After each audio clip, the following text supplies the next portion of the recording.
Good morning, everyone. Still a couple folks joining us. We'll just give it a second here. There we are. All right. Good morning. Thanks everyone for joining us for part 2 of the Optimizing Hybrid Heating Systems webinar. We'll get started right away just so that we can take advantage of the full 90 minutes together. For those of you who are joining us for the first time, my name is Jenna. I'm a Built Initiatives coordinator with the Community Energy Association. I'm just going to give a quick introduction and then I'll pass things over to Rob Pope with Ecolite and Energy Solutions to speak more to hybrid heating systems. If you missed part 1 of this webinar, I'll share the recording in the chat kind of once I finished my introduction here. All right. There we go. All right, so I am calling in from what is now called Nelson, but for thousands of years has been the traditional homeland of the Snaggs Nation, the Silks Nation, and the Tanaha Nation, and is home to the Métis and many diverse Indigenous peoples. So I'd just like to express my deep respect and gratitude for their generations of stewardship in this area's waters, mountains, and forests. As part of CEA's commitment to truth and reconciliation, we recognize the importance of amplifying Indigenous climate leadership. So throughout these webinars, I've been opening with a story of Indigenous leadership in high performance building and want to share an example here from the Penticton Indian Band. So in 2013, the Penticton Indian Band had a growing population and insufficient housing supply. So they connected with Landform Architecture and Design Build to address the shortage and provide a template for future provision of housing that is more durable, comfortable, and sustainable than what was built in the past. So 8 homes were constructed, 6 with EnerGuide ratings of 88, 1 as a LEED Platinum certification, and 1 as a certified passive house. So all homes were oriented to the south for maximum passive solar heat gain, with natural cross ventilation and generous overhangs, and included energy efficient HVAC equipment and appliances. So native landscaping provided continuity with the surrounding grasslands and also eliminated the need for irrigation and maintenance. Materials used were durable, requiring little maintenance, and were resistant to wildfire. So just to close with a quote from the website, our efforts to reduce the energy use of the homes not only reduces heating costs, it connects us to timeless and traditional ways of building, which relate to the movement of the sun, natural breezes, and the Indigenous landscape. So you can learn more just at the link at the bottom of the screen there, landforumadb.com/PIB.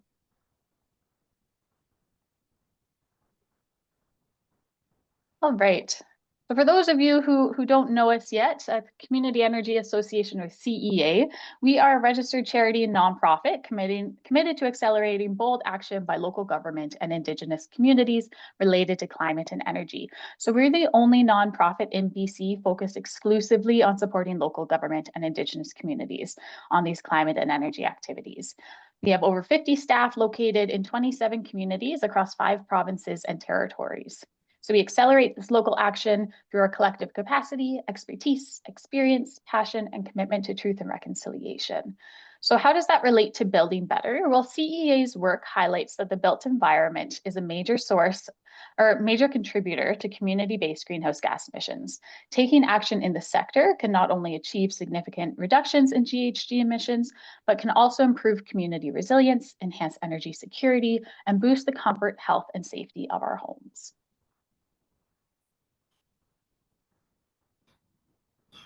All right, so CEA, we coordinate and deliver various activities and projects supporting contractor capacity development across BC. And today's webinar was made possible through Building a Legacy North and the Kootenay Clean Energy Transition.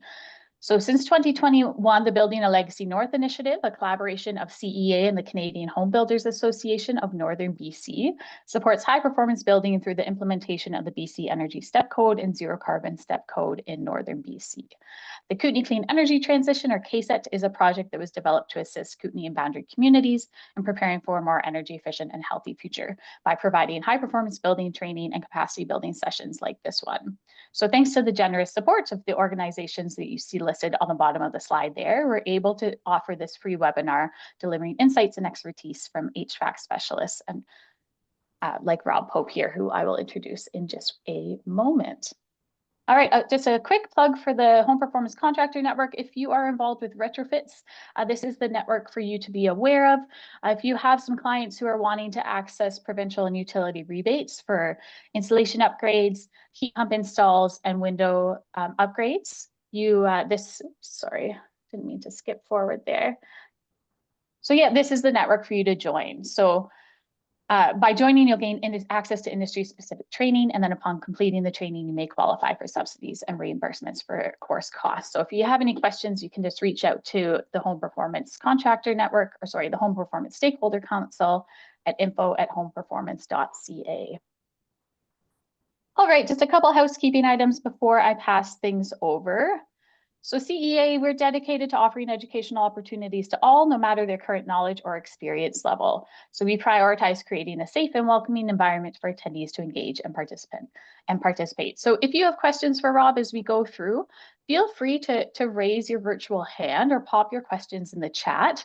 I'll do my best to ask Rob questions as he's going through his presentation. We may also decide to keep the questions till the end, kind of depending on its relevance. Feel free to keep popping your questions in the chat and I'll keep track of them there. We'll be sharing out a recording of today's session along with the presentation slides. Ideally by the end of the week, it could be early next week, but I'll share that out in a follow-up email. And then if you're collecting continuing professional development points through BC Housing, I'll send out a confirmation of attendance email to those folks who joined us for the full duration of today's webinar. And that's it for me. It's my absolute pleasure to introduce Rob Pope. He's a senior consultant with Eco-Lighted Energy Solutions. If you haven't had the chance to attend one of Rob's webinars yet, you're in for a treat. With his extensive experience in the HVAC industry, we're incredibly fortunate to have him here today to share his expertise with us. And with that, I'll pass things along to you, Rob. Thanks, Jenna. And thank you, everybody, for taking the time out of your day to be here. Hopefully, I'll try to make it worthwhile. We're going to be talking about dual fuel, or as it's sometimes referred to, hybrid heating systems. This is the second of two parts. I'll recap some of the stuff we did in the first part briefly, but we're going to focus on part two today. On the agenda today, understanding a dual fuel heating system. What does it mean when we say that? Quality installation fundamentals. What does it look like to have a properly installed system? In the key critical things to look for. We'll follow that with a brief recap on right sizing, balance points, and controls, which we did covered in the first part. We'll talk about dual fuel options, heat pump add-ons and full changeouts, difference between the two, and installation attributes to optimize performance. And then we'll follow that up with questions. But as Jenna said, I'm really happy to turn this into a discussion. I like that. If we have questions along the way, I'm happy to answer.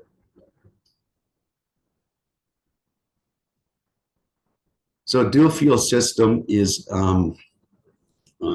it differentiates itself from a full electric system. All electric, as I'm sure everybody's heard, is a heat pump with a fan coil that doesn't use a fossil fuel as its auxiliary or backup heat. With a dual fuel system, you've got a gas furnace, typically, or a gas boiler. As the outdoor temperature changes, the system alternates between the two sources, the two fuel sources, the heat pump and the gas furnace. An optimized performance of a dual fuel heating system depends on a few things. And one of them is proper sizing. That's critical. Installation, the installation quality. Otherwise, the system's not going to achieve its potential. And commissioning to make sure that the system is operating as we intended it to, and as the manufacturer wanted it to, and as the homeowner expects it to. This is important to understand. The reason why there's these seminars all over the place and they're ongoing is because we've gone through a period of time where there's no standards of performance for Part 9 buildings, for retrofits, for changing out heating systems. There's the inspections are just for life safety, gas and electric, really. And because of that, there's been a tendency to not apply proper building installation practices. So we've had a lot of systems, way too many systems. They're not installed properly, they're not designed properly, not specified well, and as a consequence, they don't work well. And this is, you know, an example here, research by the American Council of Energy Efficient Economy. This is not the only one. There's been many studies that have demonstrated basically the same as what you see here. The 50 to 70% of HVAC systems are improperly installed. And we don't want that. We want them to be properly installed, of course.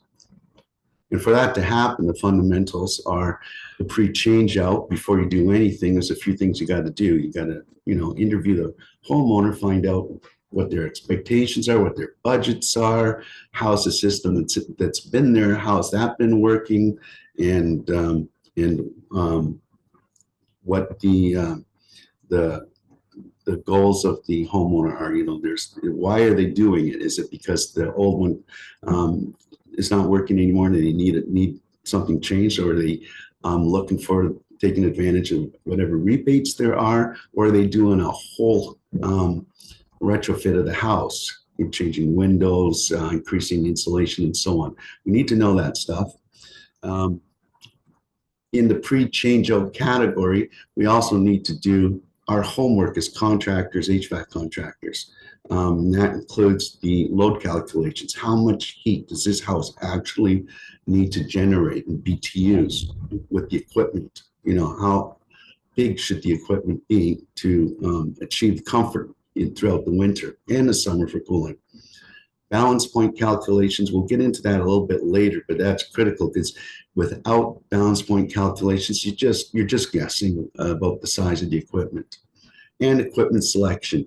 It's not only about choosing equipment that meets the performance standards we need to achieve comfort, but it's also about availability equipment in the region we're in, the types of equipment that local contractors have access to and have relationships with, and also the type of equipment that's going to best fit the budget.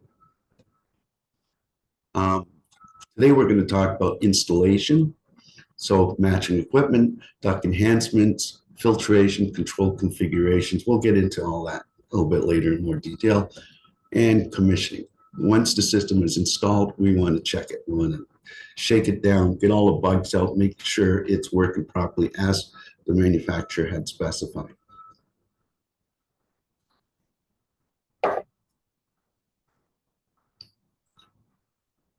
So pre-change out procedures.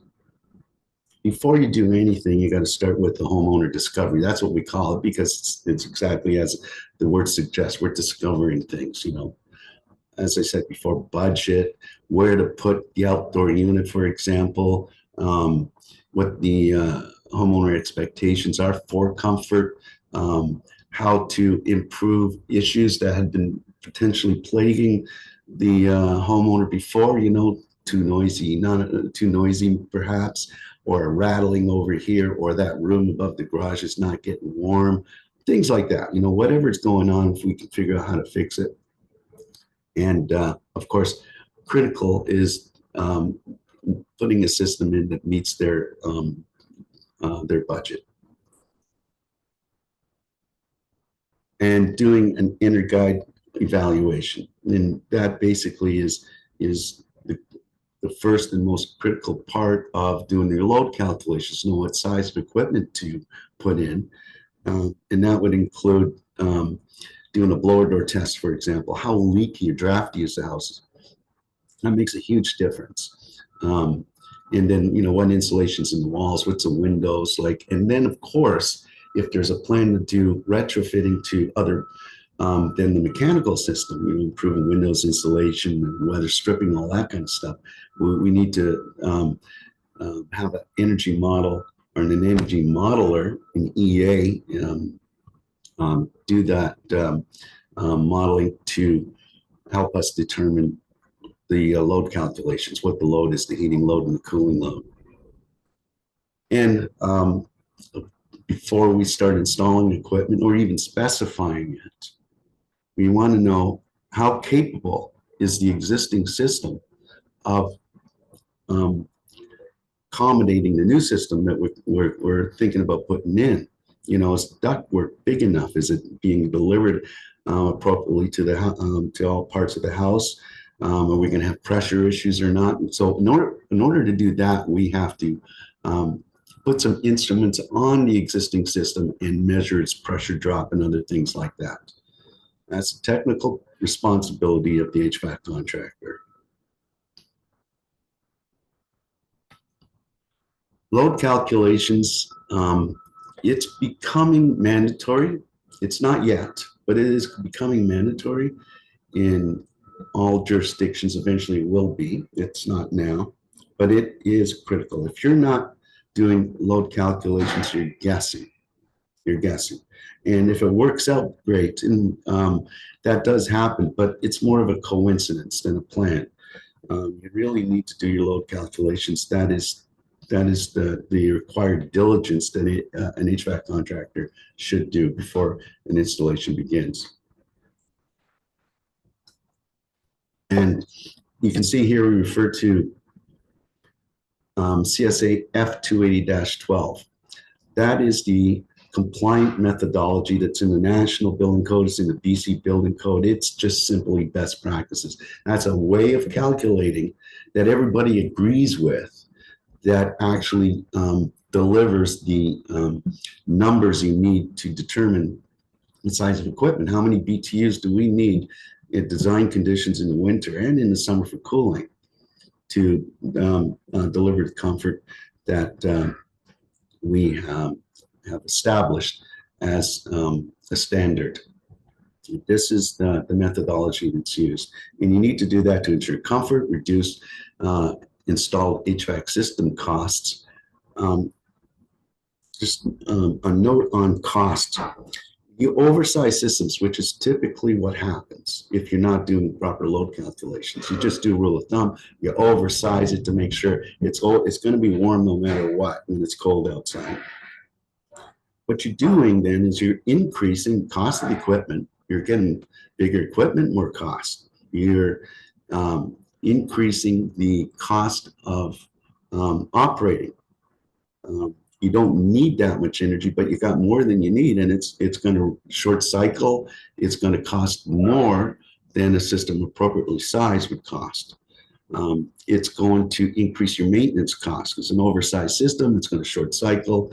It's going to reduce its life cycle over time, wear it down, and you're going to have to replace the equipment sooner than you would if you had it appropriately sized. All of these things are the downsides of oversizing equipment. There's no upside to oversizing equipment. One of the other things is, depending on the jurisdiction you're in, is it ensures that you're complying with the code. And as an HVAC contractor or a builder, it reduces your liability, your risk of liability. There's a number of tools out there. There's probably, I think, maybe 5. There's a handful, 5 or 6 programs that are available to HVAC contractors to use. They're not hard to get. Some are more complex than others, but they're available for all HVAC contractors to acquire, go through the learning curve, and apply on their installations. Balance point. Balance point is one of the least understood parts of doing your pre-change-out assessment.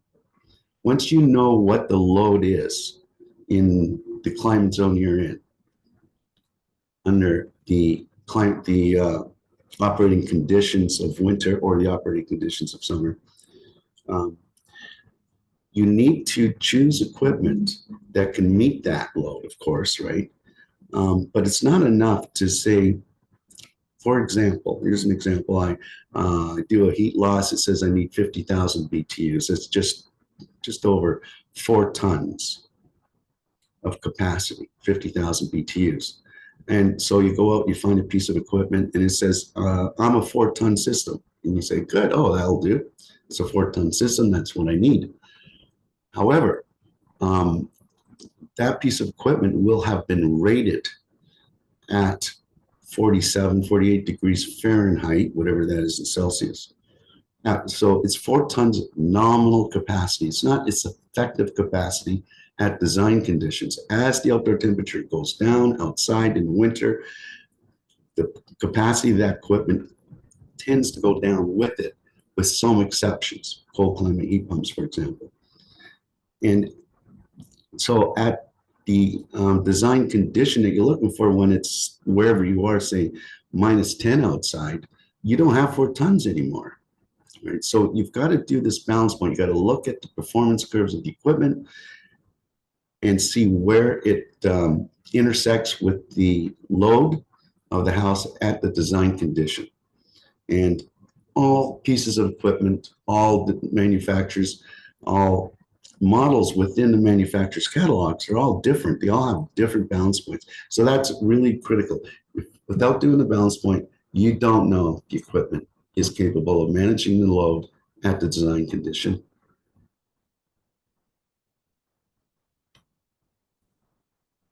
When we talk about retrofits, we're doing one of 2 types of retrofits when it comes to dual fuel. One is we have an existing gas furnace, and it's in good condition, reasonably good, relatively new-ish, and so we just put a heat pump on it. The other type of a retrofit is a full changeout. You're going to change that gas furnace and put a new one. It's a whole package. They're very different. One of the things to keep in mind is if you're using your existing gas furnace, there's a few things to be cautious of. One is that it's in reasonably good condition, relatively new. If you've got a gas furnace existing that's only, say, less than 10 years old, and it was a good quality furnace to begin with, it's probably a good idea to do an add-on, because it saves you, a lot of money. Getting a new furnace is more expensive than using the one you already have. But if it's old, if it's a single stage, if there's a rebate that you're looking for, you won't get it with an add-on system. So you have to be cautious. It might be a good idea, but you'll lose out on, I think, it's a $10,000 rebate. There's a few types of heat pumps that are really well adapted for add-ons. As long as the add-on is at least a 2-stage, especially if it's a variable. So your existing furnace is a 2-stage furnace, or it's a variable capacity furnace of some sort. That is ideal for some technologies like the Mitsubishi, IntelliHeat, Samsung Hilux, and there's a few more like that, where they take over all the control of the existing furnace. They'll ramp up and down your stages or your fan capacity as required, and then by doing that, they often optimize the efficiency of the system. Both technologies of these 2 manufacturers, the Mitsubishi and Samsung, have heat pumps that go from 2 to 5 tons, which covers most houses, and good flexibility, so it integrates well with variable speed furnaces. They're also rated for cold climate. So as the temperature outside gets colder, the capacity of these particular heat pumps will remain the same as the nominal until you get into sub-zero temperatures. So down to about -15 to 25, depends on which of these you're going with. The capacity will remain. 4 tons will stay 4 tons, for example, until you're into those sub-zero temperatures. And the efficiency actually remains pretty flat as well. It's the same efficiency. And then efficiency dives dramatically down as does the capacity once you get below that sub-zero temp, those sub-zero temperatures, minus 15, minus 25. So it's a good idea if you've got a good gas furnace to begin with, and you want to keep it. It'll save you quite a bit of costs on getting a full system, changing out that furnace. If it's an older furnace, it's probably not a good idea. And critical to keep in mind when considering the cost savings of using your existing is the rebate. And here it is, $10,000 from Fortis BC. That only applies for a full changeout. When you're doing a full changeout, it's important that you match the indoor equipment and the outdoor equipment. So if you have a Carrier, Mitsubishi, it doesn't matter, the American Standard outdoor unit, the heat pump, that you have the same indoor unit that matches. It's a Carrier gas furnace. It's a Carrier or a Mitsubishi gas furnace if you're using an outdoor from the same manufacturer. You have to make sure that the ductwork is capable of carrying the air that you need. Because you think about it, you're putting a coil, you're putting interference into the airflow of the duct system. You have to make sure that that is not going to reduce the ability of air to flow to all the registers and potentially cause pressure issues with the fan coil. What can happen, what happens a lot if you've got undersized ducting, which is usually the case, there's not enough airflow going across your refrigerant coil, and your refrigerant coil will tend to freeze up. It won't deliver the capacity that you need, and it'll tend to go off on a pressure lockout, which means it's protecting itself, and it shuts off. There's not enough pressure here for me to work. It shuts off, and then you got to reset it. You have to make sure that the duct is big enough. If it's not, there's things you can do.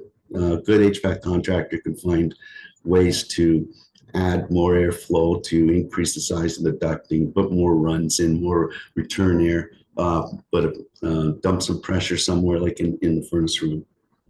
There's ways to deal with it if it's undersized, but if you just put it in without dealing with it, it's going to cause problems. And then, of course, proper controls to ensure full operational capability of this equipment is critical. So here's an example. Older furnaces tend to have a single stage thermostat, 2 wires. It's an off and on switch, really. When the temperature drops, it tells the furnace to come on. You don't want to use that thermostat with a new system that's multi-stage or variable. It just doesn't have the control capability with just a simple 2-wire system, an off and on thermostat, for example, to take the data that you need to know when to bring the system on high or low stage, when to ramp it up or ramp it down. You need the proper thermostat and the proper wiring for that. So they have to match.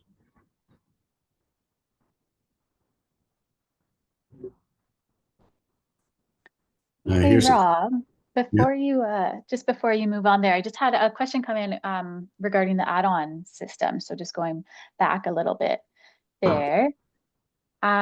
It was just in regards to the Mitsubishi, IntelliHeat, and Samsung's Hilux. So there's a couple questions in there, but is there something specific that gives them the advantage as an add-on system, something maybe to look for in other brands to offer similar advantages? Yeah, what you need is a system that can take what's already there and manage it. Otherwise, what it's doing is just turning that furnace on and off.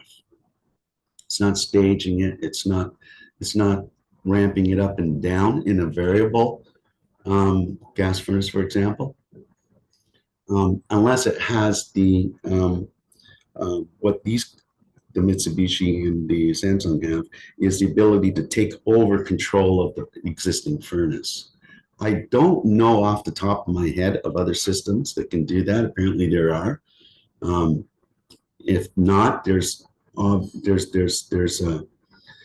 manufacturers kind of racing to match this technology because obviously it's an advantage if the new heat pump you're putting onto your old furnace can take control over your old furnace and optimize it.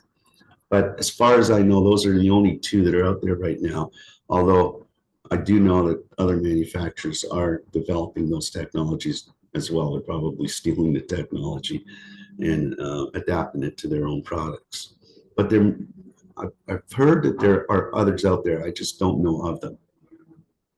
Okay, great. And then do you know if it's only for those line of products in Mitsubishi or Samsung's, or if they have other lines of products within those two companies, or just the two you showed? Yeah.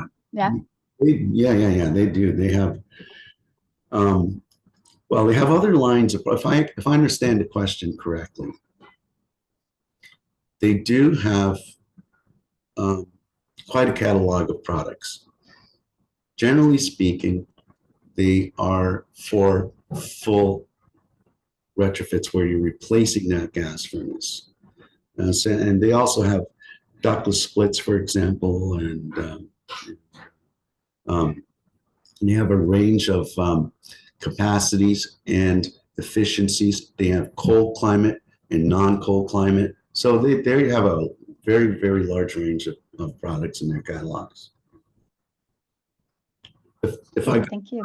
did I get it? Did I understand the question correctly?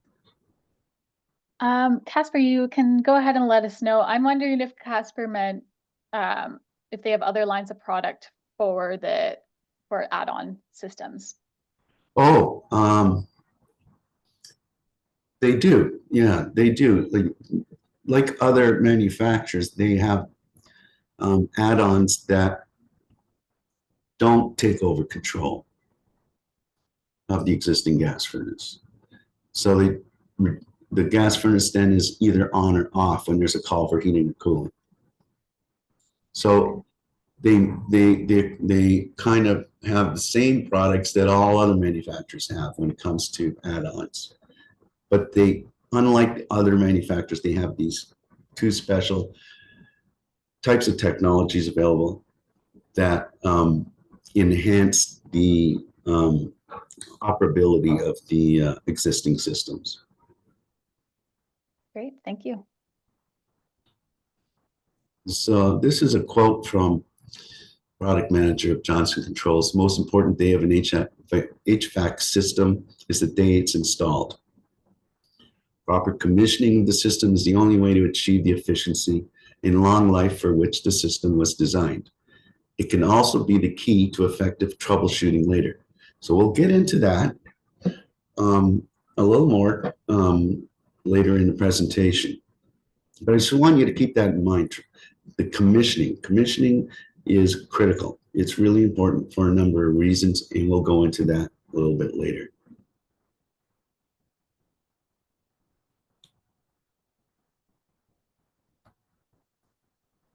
Attributes of a quality installation. So here's a few. Match systems. So there's the furnace inside your mech room. Inside that furnace in the ductwork is a coil, and that coil is connected with refrigerant to the outdoor unit, which is a compressor. So the outdoor unit, the furnace, and the coil that's attached to that furnace are the three major components of a match system, a system that should be matched. Ideally, whatever brand you end up with, you have all three of those major components: the furnace, the coil, and the compressor are the same brand. Matching controls wired correctly. It's amazing how often we see this, where you have an old system, it's got two wires, basically it's an on and off switch going to a single stage thermostat. And then you put in a nice, multi-stage or two-stage system, and you still only have those two wires and a single stage thermostat. Or you could put in a two-stage thermostat, but it won't know what to do because it only has those two wires. You need more than those two wires. It's got two wires are off and on. Then you need other wires to communicate data, the outdoor temperature, and to be able to ramp up the system based on algorithms that are built into the system to optimize it, right? If those aren't there in your controller, the thermostat, then it's just going to act like a single stage system. Good filtration. We call those 1-inch filters that you get from Home Depot, as we call them rock catchers, because that's pretty well all they're good for. They don't really filter out the stuff in the air well enough to, first of all, protect the equipment. Secondly, provide good indoor air quality. And they tend to load up quickly.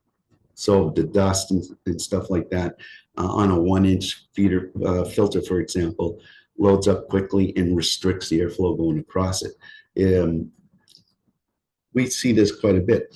You go to a house and they're having problems with their HVAC system. First clue is it's loud. Another clue is the coil might be freezing up. And you do something really simple. You pull out that 1-inch filter, and right away, before you even look at the filter, the system gets quiet. It doesn't have as much pressure to push through. Right? And then you look at the filter, of course, and it's pretty dirty, and it's basically restricting the airflow. That happens a lot quicker with a 1-inch filter than it would with a 4 or 5-inch pleated filter, because that pleated filter has a lot more surface area across those 4 or 5 inches. Right? So it doesn't load up as quick, and it tends to filter out more particulates in the air. It's also protecting your investment and providing you indoor air quality that's better than a 1-inch filter. Duct enhancements and proper duct sealing is part of was one of the attributes of a quality installation. We'll give you an example of what that looks like in a bit. But basically, what we don't want to put in a new system into existing ductwork that's it's got holes in it, that's leaky, and that's not adequately sized to deliver the performance of the new equipment. Equipment vibration and isolation. We got moving parts. We got compressors. We got fans. Things are moving, and because things are moving, there's going to be some vibration, and that vibration can transmit through your ductwork, create noise. What we want to do is isolate it. Simple things. They're not expensive, like waffle pads. Don't put that furnace right on concrete. But something to isolate, something to absorb the vibration, and that'll reduce noise. And it'll also, because it's absorbing vibration and things aren't shaking all the time, even if it's imperceptible, it's still happening. The less amount of vibration there is, the less maintenance you need. As things vibrate, of course, I think it's intuitive to understand that as things shake, they tend to break down sooner. Sealed building penetration. So you don't want to put your line sets and wiring through an exterior wall without sealing it properly. It's got to be really nicely, tightly sealed. And of course, proper commissioning. We'll get into that. The full change-out system, we want to make sure all the equipment's matched. We don't want it, a Carrier outside and a Mitsubishi inside or whatever. We don't want mismatched equipment between those critical components that we talked about earlier: your outdoor unit, your coil, and your furnace. We want to match the thermostats, as we discussed. We want to match the thermostat wiring. We don't want to leave that 2 wires that was already there in the wall. We want to change it for what's appropriate for the new system. Usually 4 wires. Here's an example of a pleated filter. First of all, we want to be able to get that thing in and out. We don't want that filter jammed between, you know, the furnace and the hot water tank, and you can't get the stupid thing out. It happens a lot. We want to make sure there's enough room to get that thing out easily so it can be cleaned or replaced depending on the filter as required, usually at least a couple times a year. And you can see in this filter, this is a 4 or 5 inch pleated filter. It's got a lot more surface area than a 1 inch filter does. You can see here in this case, this filter, you can't get it out without destroying it, you know, because there's a wall in the way.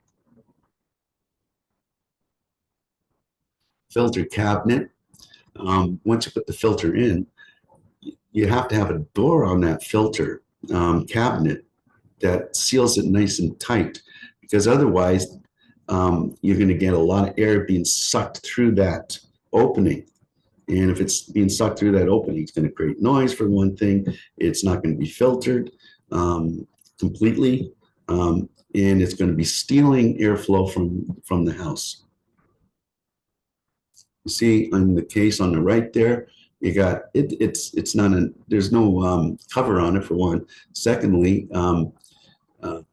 there's a big gap between the filter and the furnace, so air can flow behind it pretty easily, and create whistling noises usually is what happens, but it's all just stealing airflow from the house.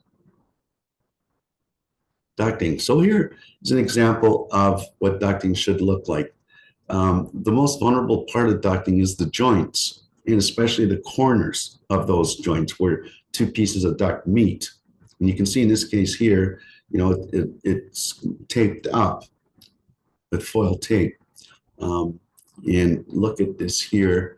I think we got an example. I'm not sure if it's in this slide here. So this is an old ducting. Here we go. So the whole joint is nicely sealed, not just the corners.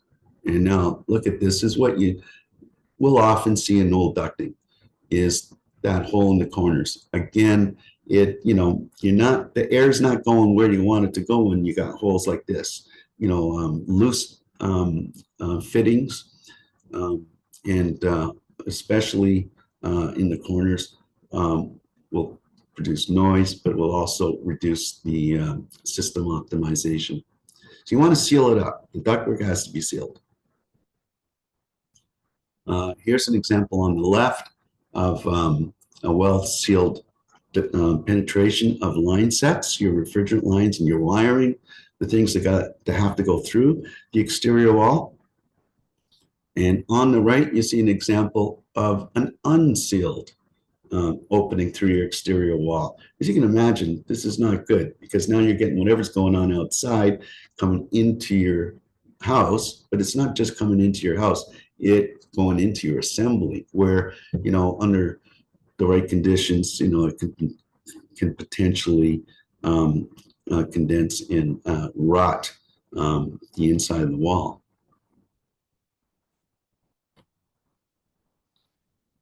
Verification with commissioning. You can imagine stuff leaving the factory. It has a whole bunch of default settings in it, right? It doesn't really know where it's going to live. You know, wherever the factory is, it can go anywhere, in any climate zone. And so you have to configure the system, change the defaults to adapt it to wherever you're installing it, not just a climate zone, but, you know, the actual installation itself will have determine how to configure the system. That's one part. The other thing is, manufacturers build this equipment and they say we need this much airflow across the coil. And you got to check if you're getting it or not. You know, if you're not, you got to fix whatever is stopping that flow across the coil from happening. They'll say we need a certain amount of refrigerant charge. You got to check that charge. Do you have it or not? If not, top it up, or whatever you need to do to have the right amount of refrigerant. There's pressure requirements that manufacturers have and general standards of practice have. Are we getting those pressures or not? We want to do something simple like go around, check the flow coming out of all the registers and going into the return air grills and see if it's delivering the air that we expect it to. It's a simple instrument, anemometer, that you use to check flow and velocities. This is the contractor's responsibility. This is their diligence that should be part of the installation. But also is the shakedown, because there's, not often, but often enough, you'll get components of the system you just installed that are faulty. It's warranty, but you need to know at commissioning stage that there is a problem so you can resolve it there instead of waiting for that phone call on a Sunday night from the homeowner. Your system's not working.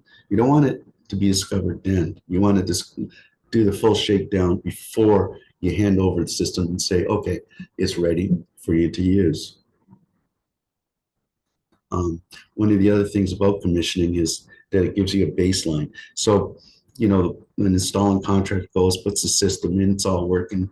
A year, 2, 3 years later, maybe something's going not right, and a different technician shows up. And if it were me, for example, what I would want to see is what's the baseline? What were the pressures of the system? What was the refrigerant pressures, the airflow pressures, and basically what is the baseline that we started with, so I can see where we varied from it, and that'll help me troubleshoot the issue and resolve it. There's, from Fortis BC, and not just Fortis BC, there are commissioning checklists. And I think as a homeowner, the homeowner should expect it, should hold their hand out and say, I want to see the commissioning checklist.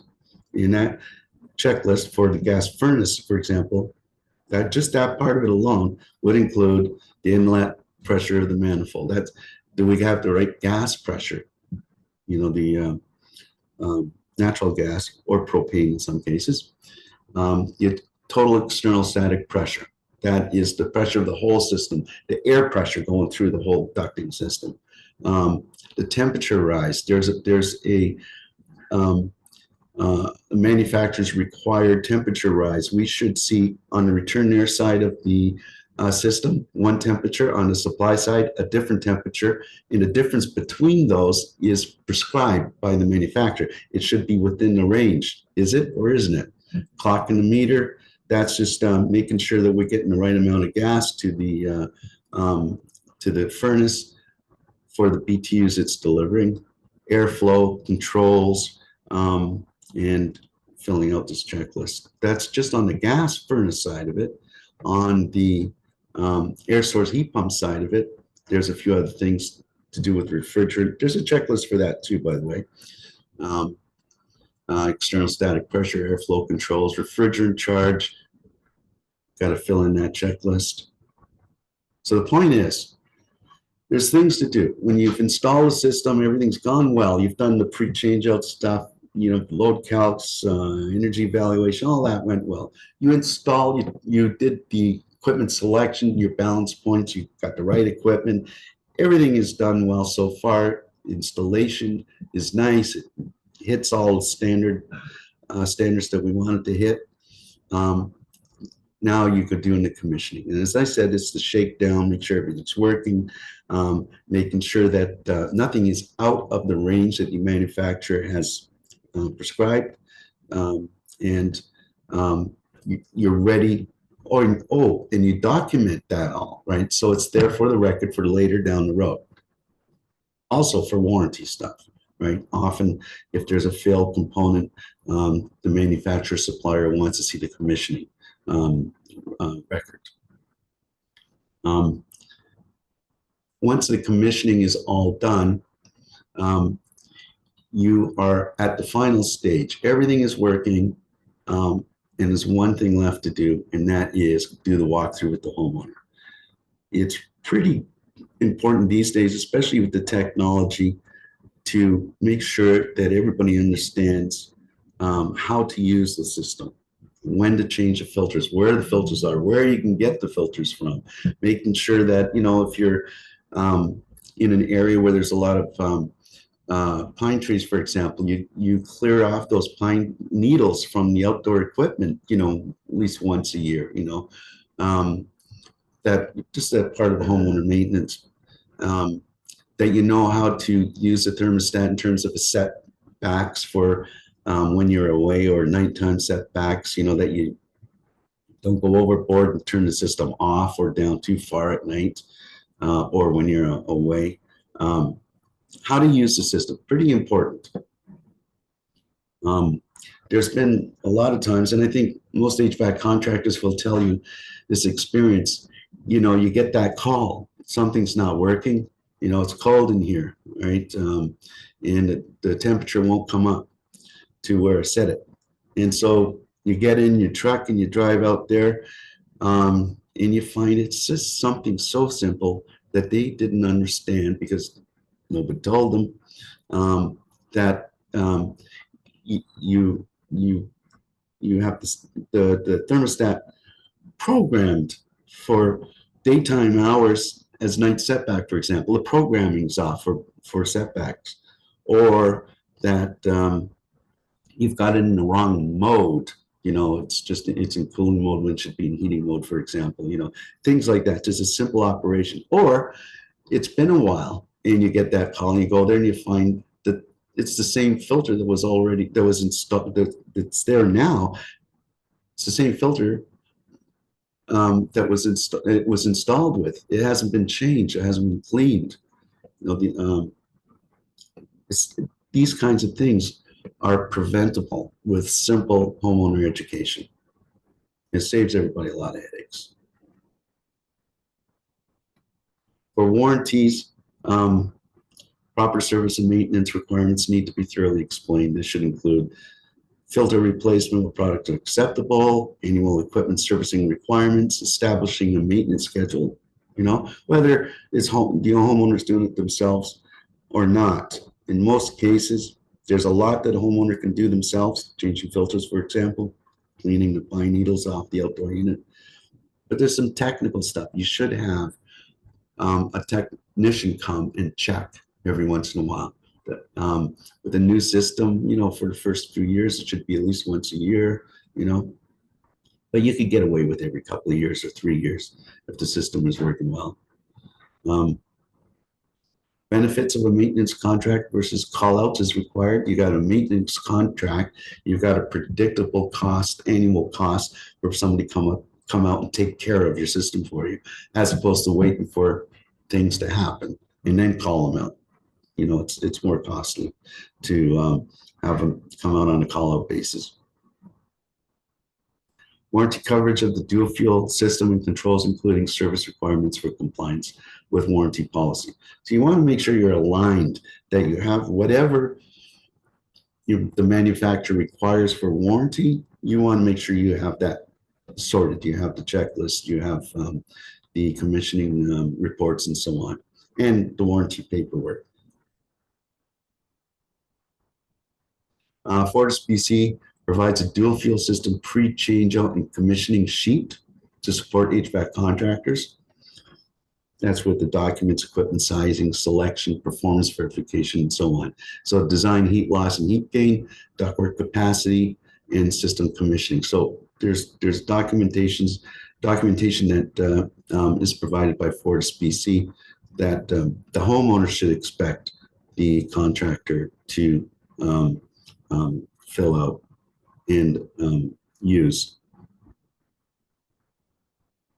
Fortis BC is also pretty helpful in many ways, among which is they have an installation guide, they have consumer tips for the homeowner, commissioning sheets as mentioned, and videos. So I think more critically for homeowners, it's pretty good to get these consumer tips and the consumer video. For contractors, what's the expectation? If I'm a contractor, okay, I'm going to install the system. What is it that I need to do to make everybody happy? Not just the homeowner, but also the utility. So the installation guide, commissioning sheet. There's a few industry associations that also are very active in supporting installations. CEA is one, the Community Energy Association. TECA, which is the organization representing HVAC contractors in BC.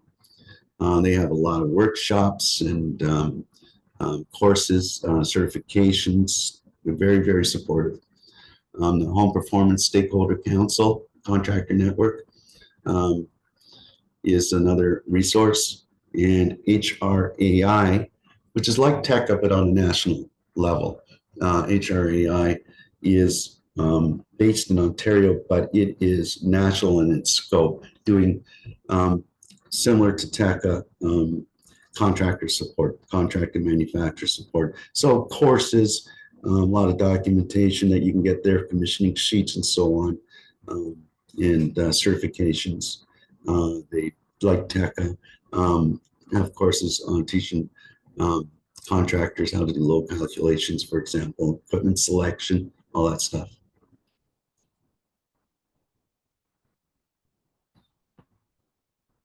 So the key takeaway things from this session is optimizing a dual fuel heating system requires a comprehensive approach. Include load calculations, understanding the ductwork capacity of the existing system, completing a quality installation, and system commissioning. Dual fuel heating systems are custom solutions. Contractors have options to provide heat pump add-on or full change-out based on homeowner needs and objectives. Achieving a quality installation benefits contractors and homeowners. It's a win-win for everybody.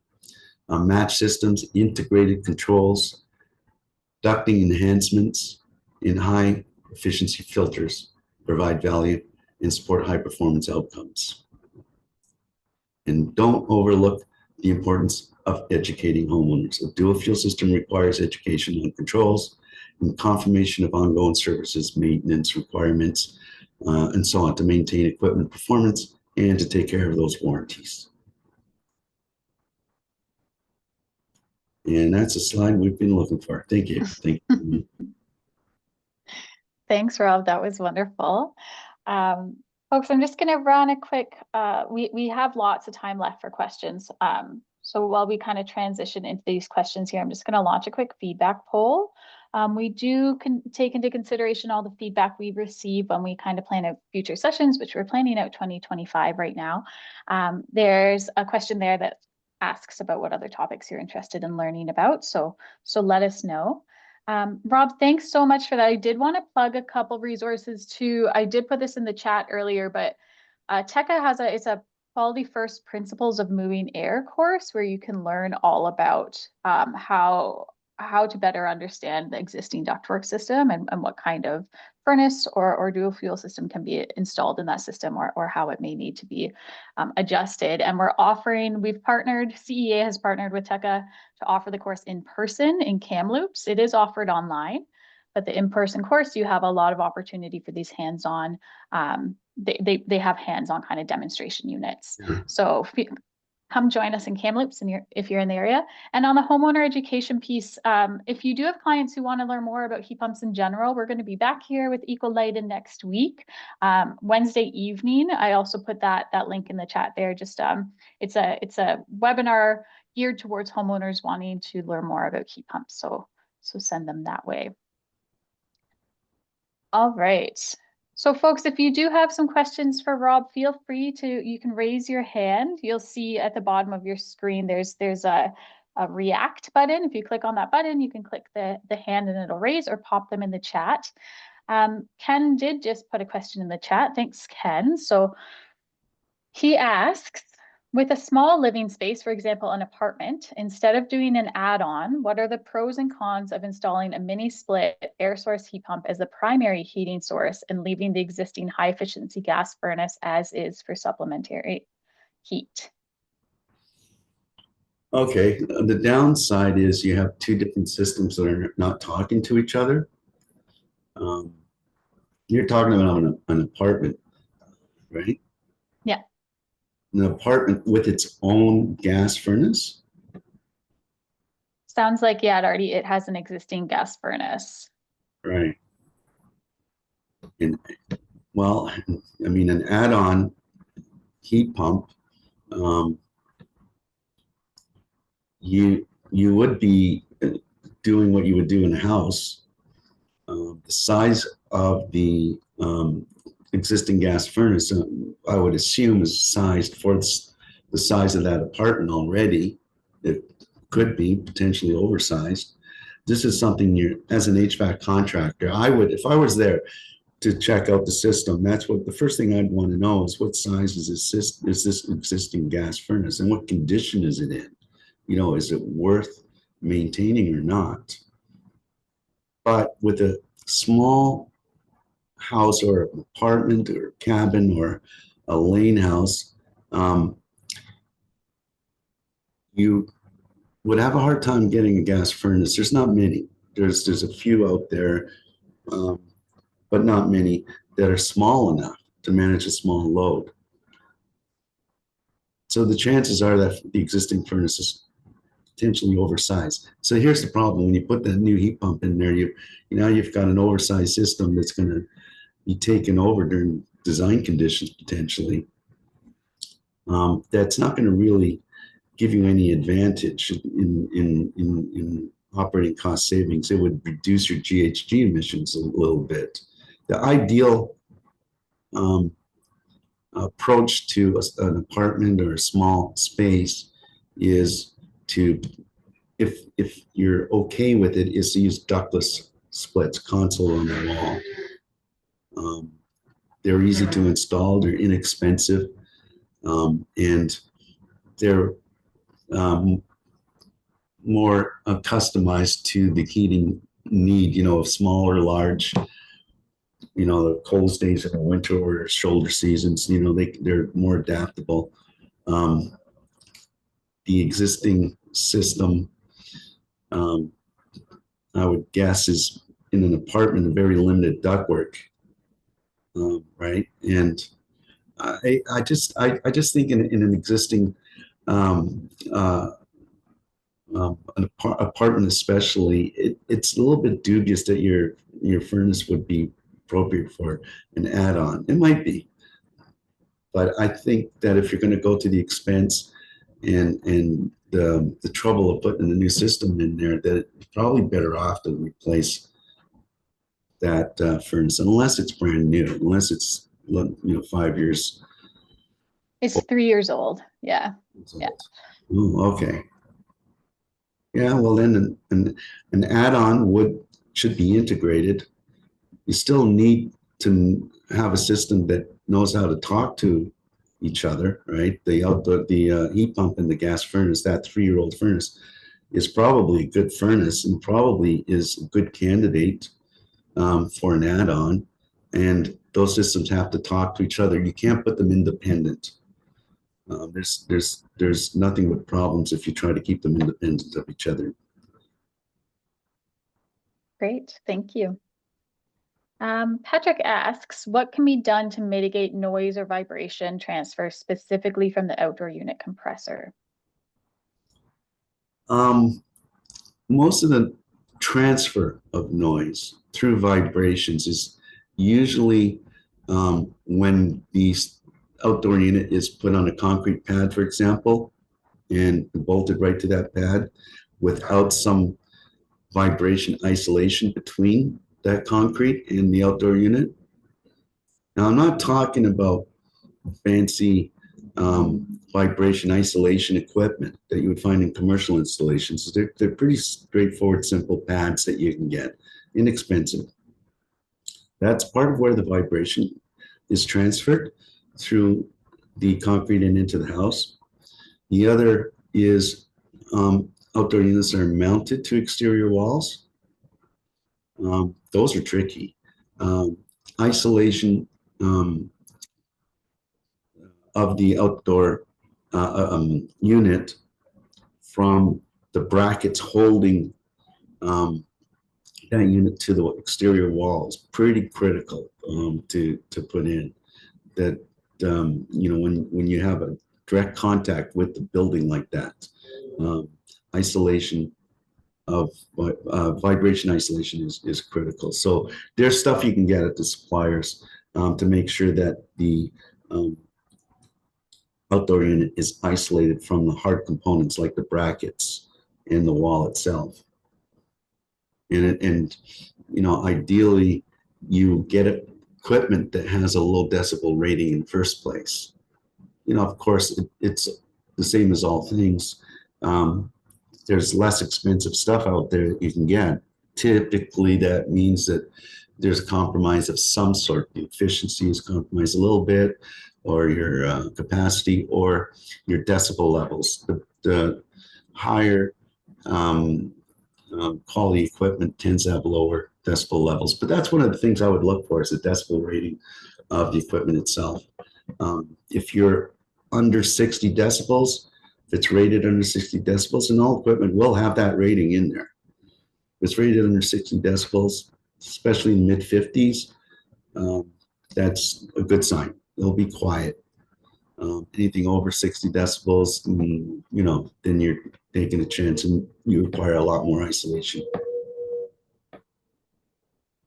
Great, thank you. And Doug, I do see your question in the chat there, but I've just asked for a little bit of clarification. If you can either type that in or unmute yourself. And folks, if you do have other questions, feel free to pop them in the chat. Rob, I'm just wondering, what's the most common challenge you think that contractors face when they're installing these dual fuel systems? Usually it's ductwork. Ductwork is, most of the time, the ductwork is undersized for the airflow you need. So that's the first challenge. And as I said, there's things you can do about that. If you're, especially, if you're a qualified HVAC contractor, most HVAC contractors will know mitigation strategies that can be used in any house. That's the biggest challenge typically. Another challenge is actually just aligning the homeowner's expectations with the realities, budget, for example, and solving issues that are inherent to the building. You can't really resolve without taking apart walls and ceilings. There's things you can do for sure, right? But there's a limitation, and you have to be very clear about what those limitations are. And aligning homeowner expectations is often challenging, because you can imagine the information you get from Google these days, or your neighbor says, "Oh, you get one of these. This is your best option." It's a lot of information out there, and what I find is it's good in a way, because it does empower homeowners with some knowledge that's useful, but also potentially creates enough knowledge to be dangerous. And part of your job as an HVAC contractor, I've always felt, was to protect the homeowner from themselves sometimes. And other than the technical aspect of it, which is usually the ductwork, is the biggest challenge, is the alignment of homeowner expectations and what you can possibly deliver. Great, thank you. Yeah, just one of those challenges of retrofits in general. You don't really know what you're gonna get until you get in there, what it's gonna be like, the project sometimes. Okay, Doug, thanks for the clarification. He asks, if the backup heat is below the heat pump does not operate once the backup heat is functioning. Both should operate through the transition when the heat pump cannot fully meet the heat demand. On a dual fuel system or hybrid system, the gas furnace takes over completely. On an all electric system, what you'll have is typically, electric strip elements in the fan coil, which stage on as required when the heat pump can't keep up. But on a dual fuel hybrid system, basically the gas furnaces is, at some point where that point is different for every project. We'll say, okay, I'm going to take over from here, until the temperature, the outdoor temperature comes back up. It takes over completely, 100%. Great. So the heat pump's running, hits a certain temperature, furnace is running. They'll Yeah, switch over. it's based on the algorithm that's used. It's usually if the thermostat set point is not reached in a fast enough time, the that's when the system knows to go to backup or to the auxiliary, which is your gas furnace and hybrid system. So it's based on outdoor temperature and the time it takes to achieve the set point. If it's taken too long, the algorithm says, okay, it's gone past the point. It's not arriving at your set point temperature. You want it to be whatever, 23 degrees, for example. It's not getting there fast enough. And then the furnace takes over from there. Perfect. And yeah, we did introduce a bit of this in part one. So folks, I did put the link to part one, the recording in the chat. I'll also have it in the follow-up email. All right. Any other questions for Rob? I haven't seen anything come through. We can give it some more time here. This is when I need that music to go off. Jeopardy music. Jeopardy, thank you. Oh, Kirsten, hello. Go ahead. Can you hear me? We can hear you. Okay. Rob, do you have any options in the Lower Mainland to come in person and see anything live? I keep bugging Jenna every single session for this. Yeah, there are options. Well, there's a lot actually. I mean, there's, as you can imagine, there's a lot going on in the Lower Mainland. I think that is what you want is to look at a typical installation and how it's installed here. So I'm a refrigeration mechanic that specialized in commercial, and now I've started a residential company. I'm not offering any installs because we just can't handle it with our mental health, my husband and I. And I've done all the TECA courses now. So I've done all this training, but I want to have just more in-person site and ask questions and see some different things. And I kind of have the textbook answers, but I'd like to kind of see more in systems and be able to, even the fact that I did Mitsubishi training in Kelowna last week and Hitachi, and their equipment literally, well, all equipment, it seems, goes on top of each other from the furnace to the heat pump coil. And I'm thinking, why is there not a 2-inch gap between the two to take static pressures?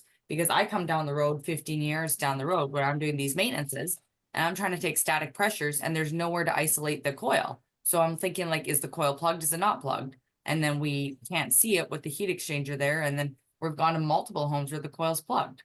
And so it's trying to see these things and asking, okay, well, why aren't people doing that 2-inch gap there so we can take static pressures? Or even I talked to a sheet metal guy that's part of TECA, and they'll do brand new system installs and they won't take static pressure at the end. And I say, well, why? That's crazy. They said, because we designed the system, the ductwork at 0.2, the system at 0.5 or whatever it is. And I'm like, so you give me as the maintenance person 15 years down the line, no information to work off of. So at least if you give me a before, then I have a comparison if I know the coil's plugged. So. Right. Well, you bring up a few good points there.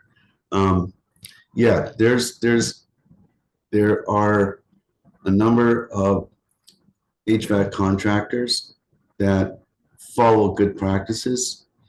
And as you know, they're from one installation to another, they're all different from each other. So you encounter all the problems, a whole range of issues that good contractors will all figure out how to overcome with enough experience, And so I guess that part of your question, we can connect you with a number of them and then, leave it up to you and the contractors to work out what's convenient.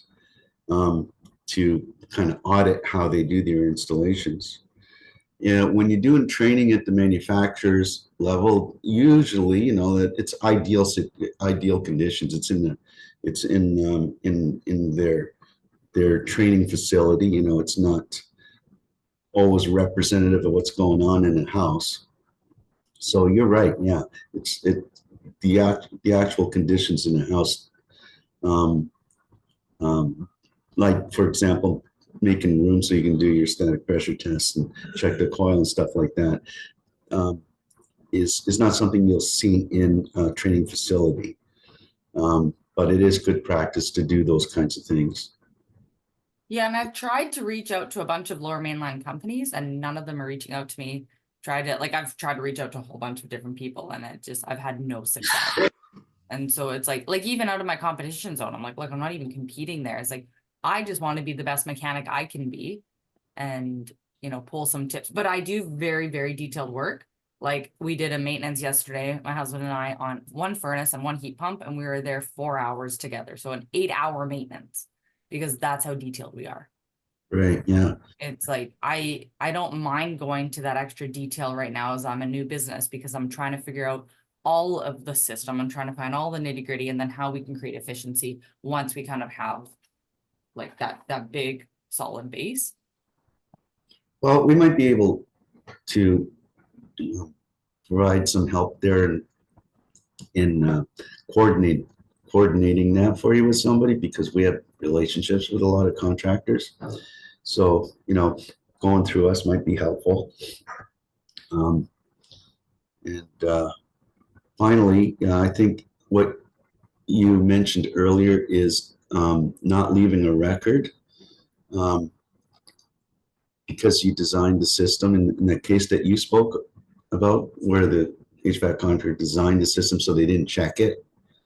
That's even more reason. I mean, when we design systems, we're really curious. How did we do? Did it work out or not? You know, and then record the results of testing the performance of the system. That's pretty critical. We are going through a period right now where things are changing dramatically, and I think that's a good thing. I wish it would have happened 20 years ago, because it's an exciting time. It's an exciting time. We're going from decades of not really enough pressure to change the way we do things, look at things, understand things, to develop our skills and apply them in the field, and be accountable for what we put in.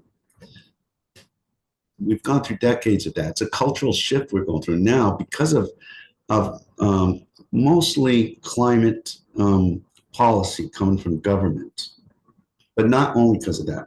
Also because of changing technologies, homeowner demands, homeowners want lower carbon footprints. All these things together is forcing the industry to change its practices. And some contractors are adapting to that really well and even seeing opportunity in that.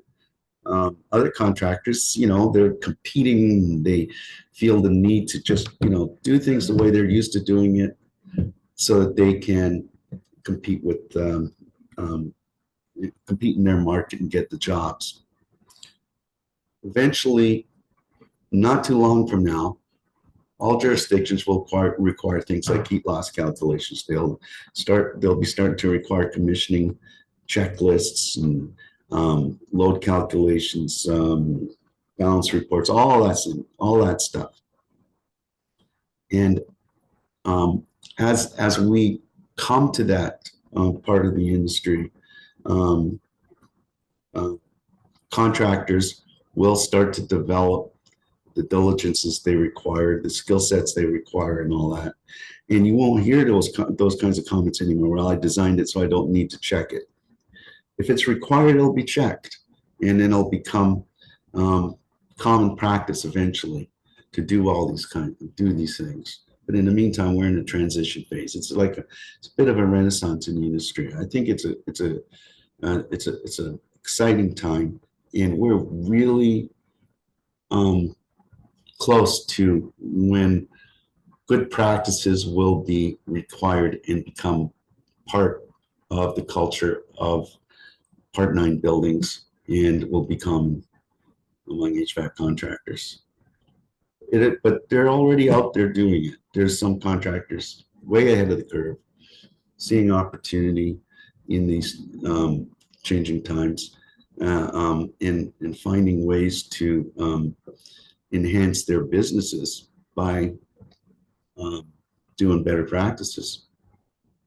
And there's enough of them around here we can connect you with, and use our relationships to see if we can get you what you are asking for, just to audit some installations for what you need to see and experience.